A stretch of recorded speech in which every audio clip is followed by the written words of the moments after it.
Next week, the Senate Judiciary Committee will consider legislation by Senator Marsha Blackburn, and it seeks to limit the so-called Section 230 liability shield, which conservatives say empowers big tech companies to engage in censorship and viewpoint discrimination.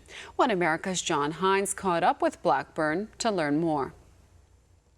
Senator Marsha Blackburn, it's good to talk to you. There is some legislation. It's regarding Section 230, sort of paring away at some of these exemptions for some of these big tech companies. What seems to be going on? It's a bill I know you have been a sponsor of. Yes, indeed. I was so pleased that Chairman Wicker and Chairman Graham joined me on the Online Freedom and Viewpoint Diversity Act.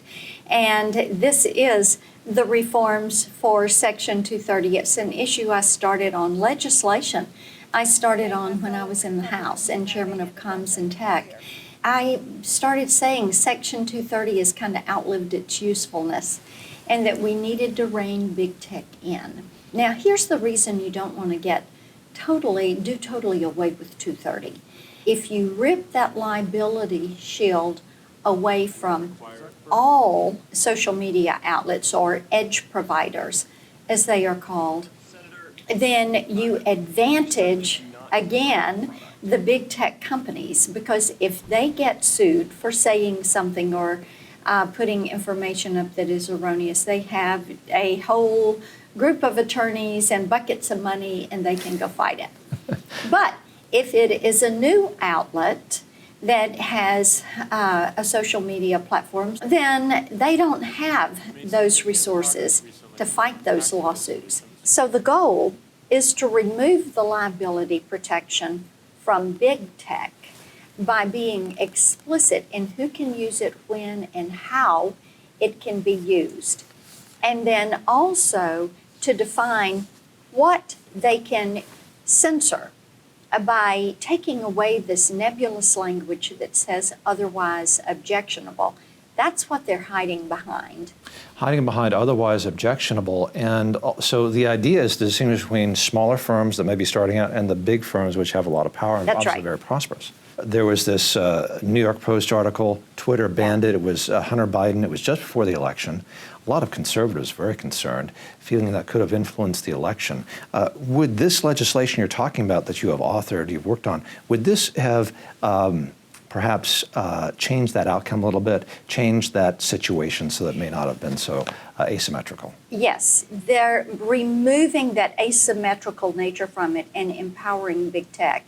This would require big tech to say, this is why. They could not hide behind their community standards in terms of service. They would have to say why they censored. They would have to notify you.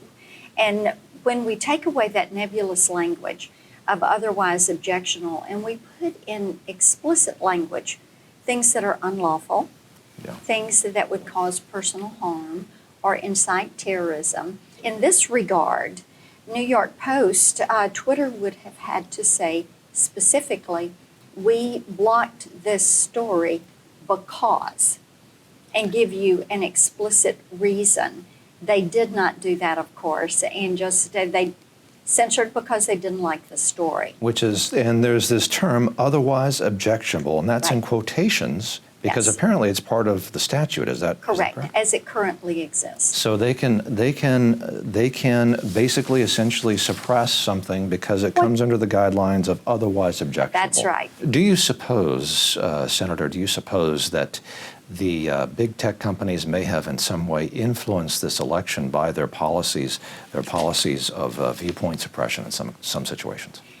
Big tech has overstepped their bounds, and by trying to be the gods of the Silicon Valley, what they've done is to try to control what you see, hear, say online, and thereby what you think, and thereby how you vote.